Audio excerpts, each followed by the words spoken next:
I love the way my body's moving to the beat.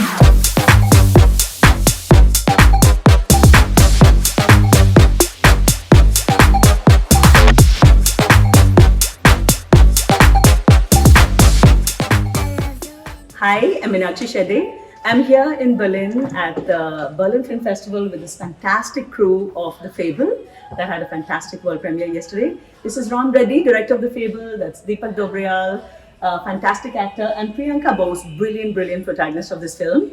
Raam Reddy has had, this is his second film after Tithi that won 2 Golden Leopards at Locarno 2015, and this is his second feature. Deepak Dobriyal ji has got a very fine body of work and hugely underutilized. We remember him from Vishal Bhardwaj's Omkara, from Tanu Weds Manu, English medium, Hindi medium. Priyanka Bose has really a wonderful body of work. Again, I think not seen enough. We need to see more of her. She was in The Lion and she was in Agra, Kanu Behal's very powerful film that was at the Cannes Film Festival Directors Fortnight. She's here with The Fable. And she's also in the Amazon series Wheel of Time. That's a huge, diverse body of work. Ram, I'm going to start with you. Mm-hmm. It's taken you 9 years to make this film. And would that be because you're an obsessive perfectionist? And what does it feel like to be at Berlin with your work premiere?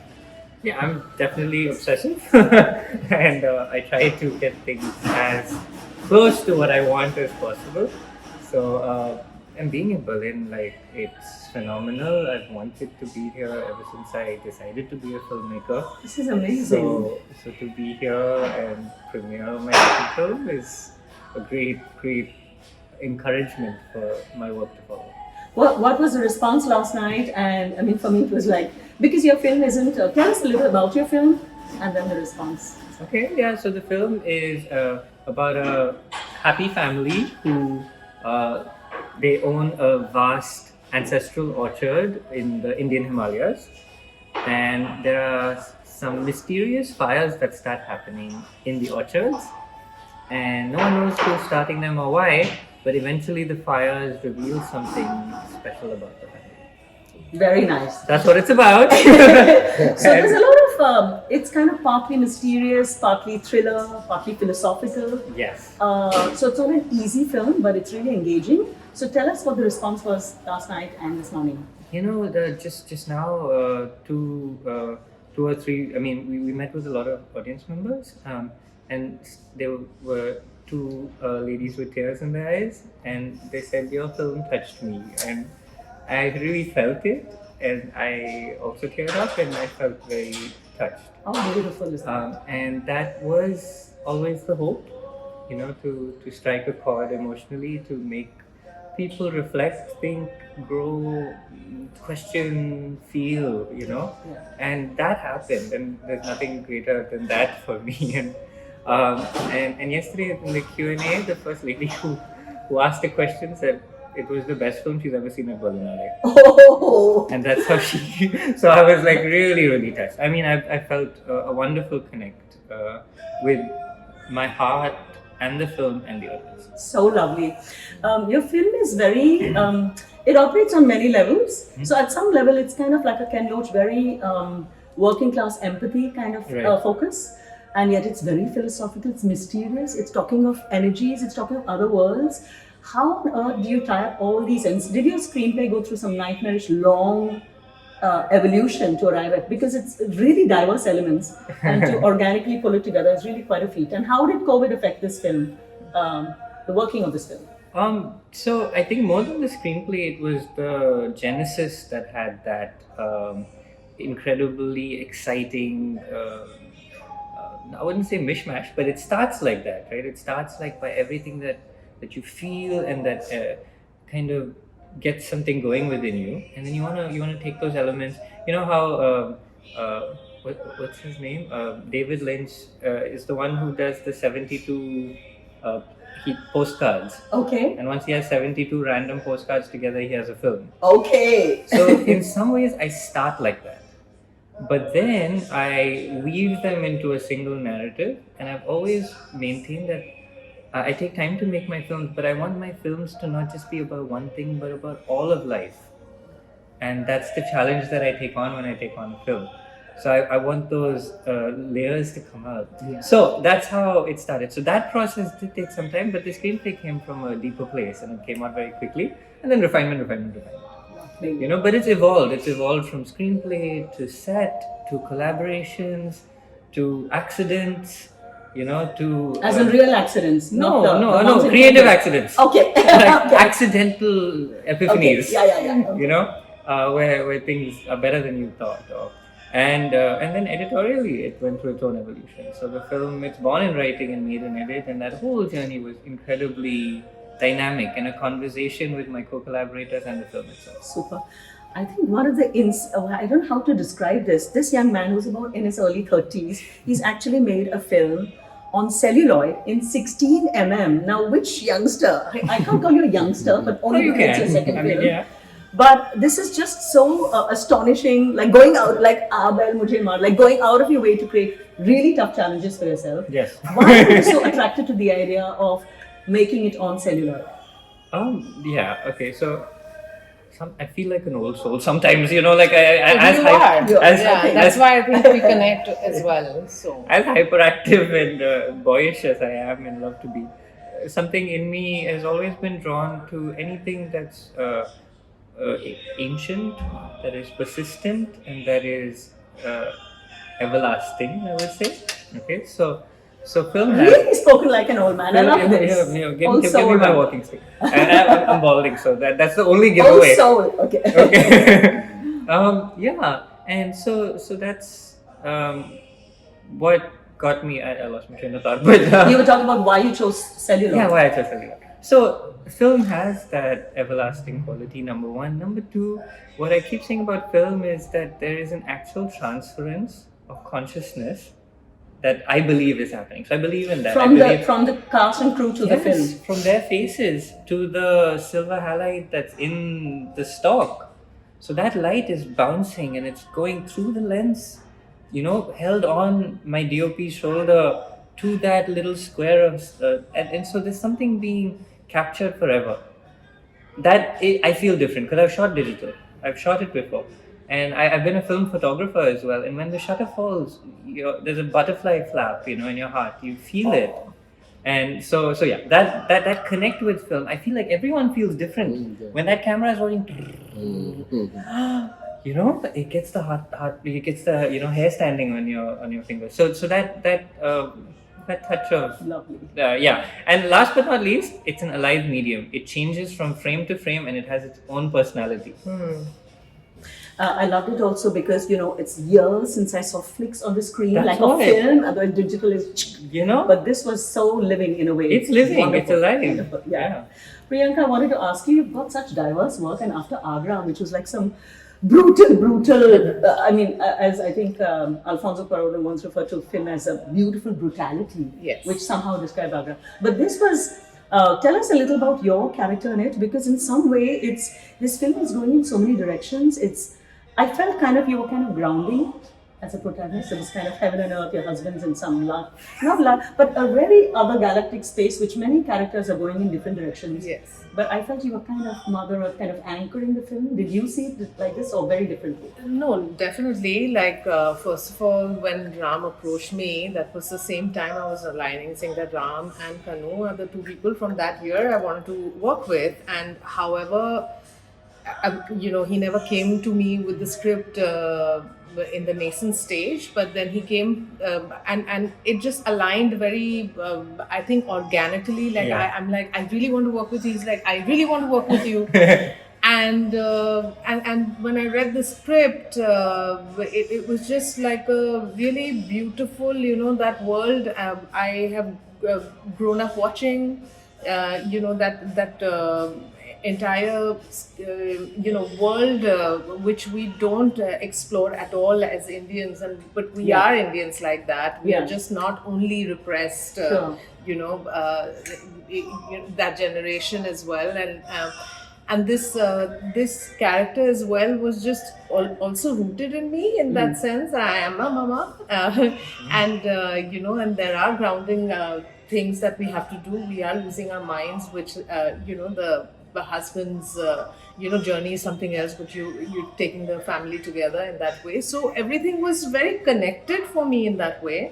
The complexities as well. I mean, obviously, what happens with the edit and everything is a different story, but just the way it really touched me. And seriously, just as the person I am and the artist I want to be, I'm hungry to be, is it has to emotionally and viscerally move me.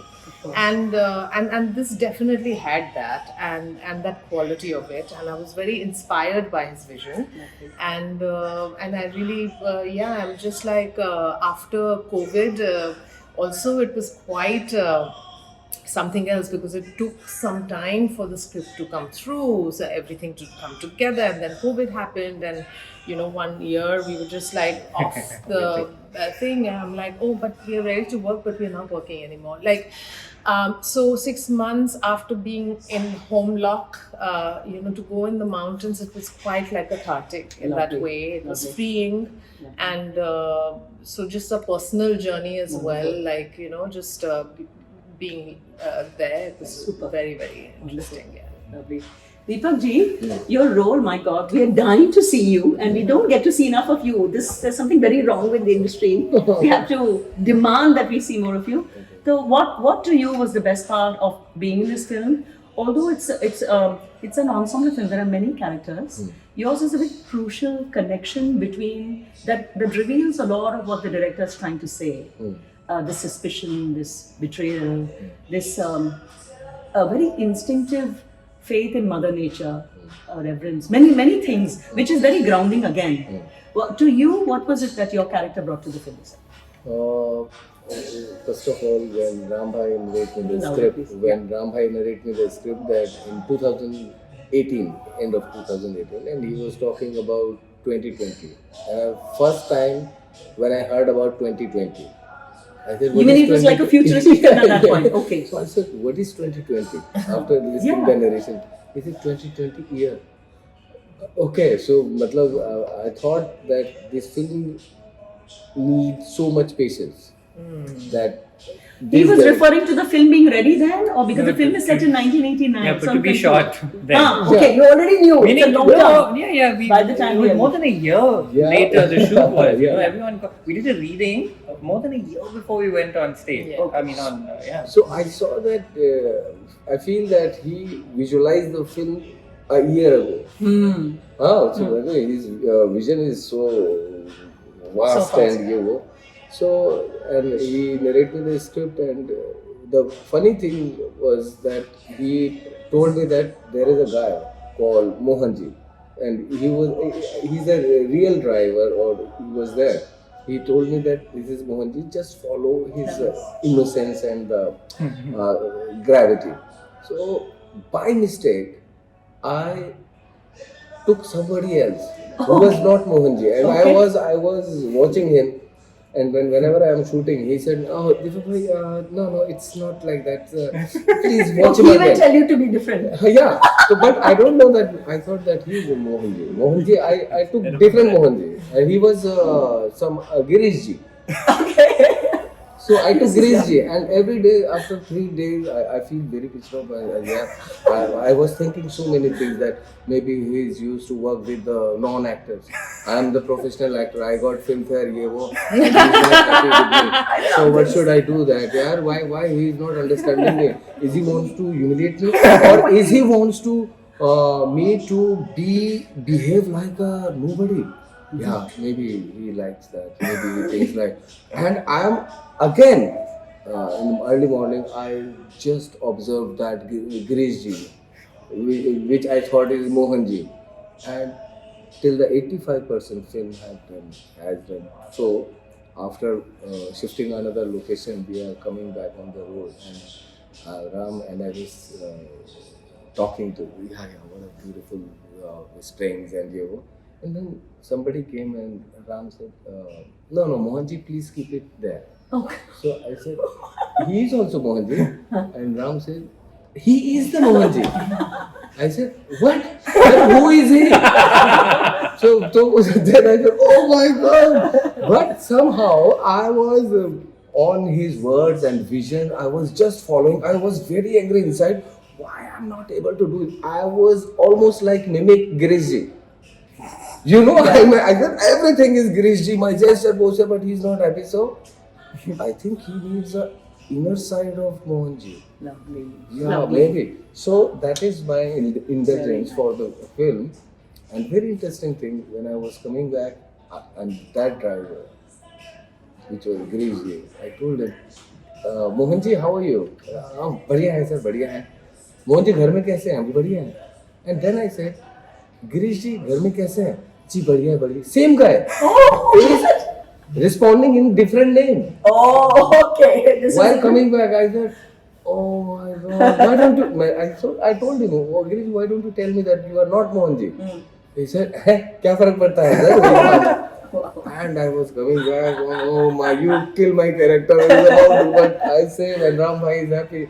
So it's a beautiful experience that this film is. It breaks my whole commercial thought process of Bollywood. Ji. We think that we work in this film as a pure artwork, you know, so and pure dedication. Whatever Rambhai said, so I was there. And this is my first interview in English.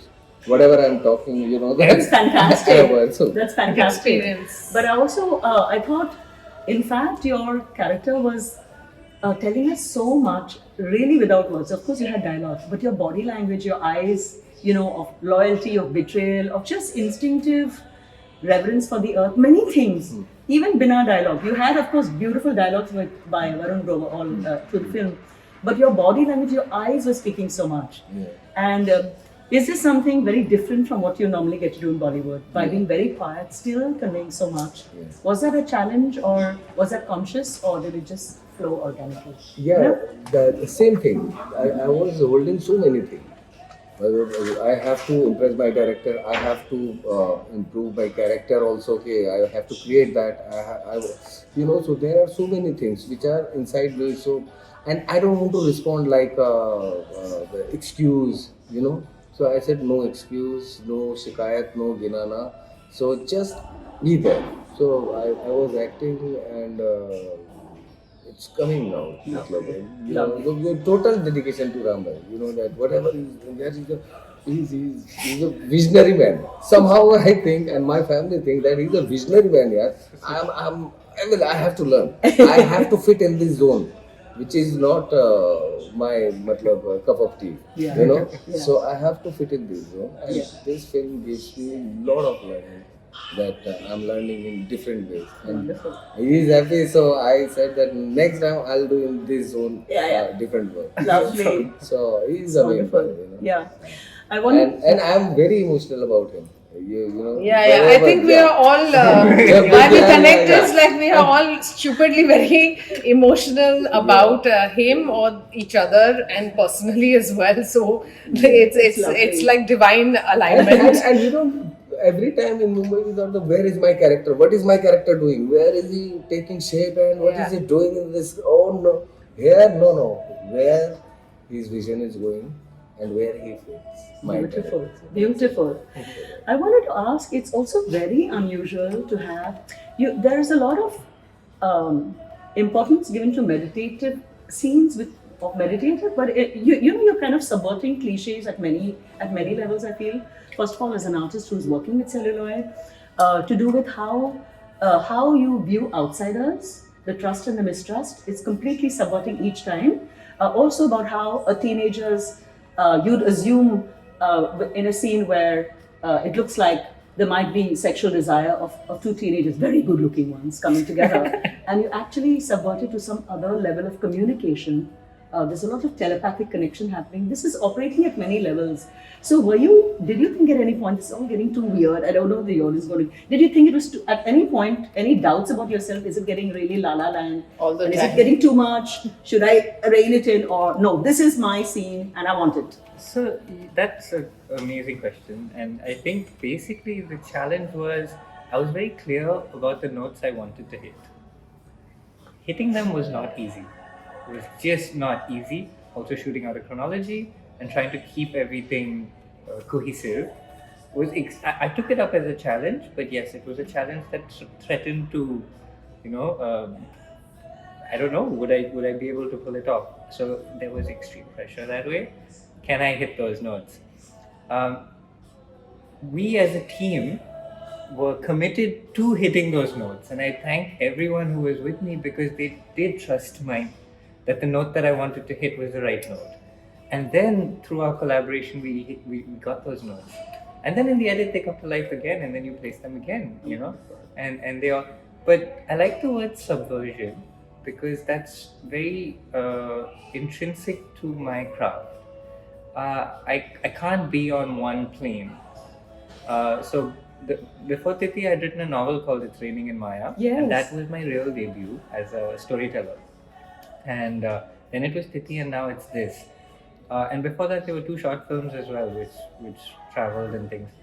But wasn't Maya the one where you have magical realism Yes. elements that you wanted in the film as well? It connects in a way, right? Yes, and so those magical elements have always been a part of me, and I've always wanted to find that. So I think basically, yes, absolutely, subversion is a part of every layer in some form or the other. So don't get too comfortable and keep an open mind is what I'm trying to do. Super. Okay, now rapid fire round. All right, let's do it. Represent too. Okay, summarize your film in 1 sentence. Oh my goodness. Yeah. A film that. Oh short no! sentence. A short sentence. Okay, wow. not short. A sentence. A sentence. It's a film that goes to the core of innerness in the context of outerness. Ayo, this is such a round line. Okay, we'll go for it. We'll take it. Okay, what was the most horrific part of the shoot? COVID. The government locking down while I'm trying to hit those very subtle notes in the middle of the mountains. So you're all locked up in the Yeah, we don't have film stock. We're like, come on. Like, Yeah. don't even get me started. And The when dogs ran away in the middle of the shoot. Oh yes. Oh yeah, the first set of That's on a dogs funny were note. Okay. You know, but quite painful. that. Okay. And the best part of the shoot that you will always cherish? I think the. Gosh, no, So much? yeah. I mean, I'll. It's the love. Yeah. That's lovely. Deepak ji, again, what for you was the best part of the shoot, which you really enjoyed? Best जो part of हमेशा the याद shoot आएगा. is that I belong to the same Himalaya belt, but the way Ram described that Himalaya is different. And that was shocking for me. I know everything, every path. This is every rapid way. fire round. Yeah, so okay. Again, I'm okay. So, The best part of the shoot for you? best part of the shoot. Which you really enjoy. You'll always remember it. So everything. Okay. Okay. Tell us a film you saw recently which you really loved. Which I really love. It's 12th Fail. Which one? 12 Fail. 12th Okay. Fail. Nice. And what was that? Yeah. And what is a part of the shoot that you definitely want to forget? COVID? Okay. I can see it was a pervasive influence. Oh, yeah. Okay. For you, what was the biggest challenge of the film? The biggest challenge was to find the note, just to find the sur bolte hain na jisko. So that, I mean, it's not a challenge. It's just like you hit the spot. Yeah. And to simplify. Okay. Wow. And what to you was the most challenging thing? Like maybe there were lots of retakes or something that just wasn't happening. Or was there something like that which was very tough for you? No. Other than COVID? No, actually, honestly, if I really think about it, no, even the weather and everything didn't really. I was with family. I work like I'm with family. So no, nothing. Wonderful. And who's a director you'd love to work with next? Oh my God, there's so many of them. One for now. I wish I could point down right now, but there are so many. I have like a list of people I really want. One. For now. Come on, guys! Like, Come on. Blanking blocking. out? Completely blank. सोचा लाओ वापस लाओ You're blank हो रहा है, बिल्कुल blank हो She's रहा है, like all those seriously. 10, 15 people that I've Yeah, been. complete blank. She's getting into one of your galaxies. Yeah, she's in Yeah, one of my seriously. galaxies. I'm a full dreamer when it comes to things like this, and manifestation is like a Super. yeah. Super. So we're seeing the energies with this film manifesting. Yeah. But thank you so much. It's been so heartwarming to see the response to your film, which is very challenging. A lot of risks that you've taken, each of you, and still to see the audience connecting. It's fantastic. So thank you very much and all the very best. Thank you so much. Thanks. Thank you. Thank you. I love the way my body's moving to the beat. I love the way you're slowly getting close to me. I love the way my I love the way my I love